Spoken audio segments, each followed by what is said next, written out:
Welcome to One Kanji a Day. In just 2 minutes, you'll learn one Japanese character. Here is today's kanji.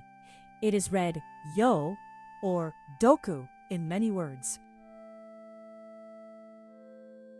This character means to read. It has 14 strokes. Inside words, it often sounds like doku. On its own, it is usually yo.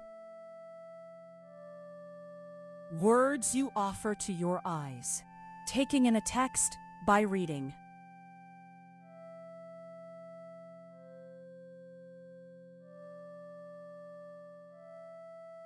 Now, let's write it. 14 strokes. Follow the numbers on screen in order slowly.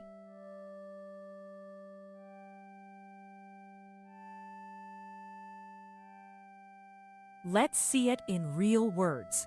Yomu means to read. Dokusho means reading. And ondoku means reading aloud.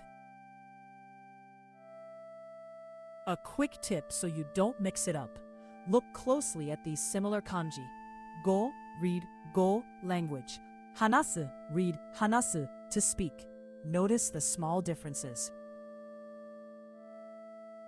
So that's yo, to read. 14 strokes, read yo or doku. Try writing it 5 times today. See you tomorrow.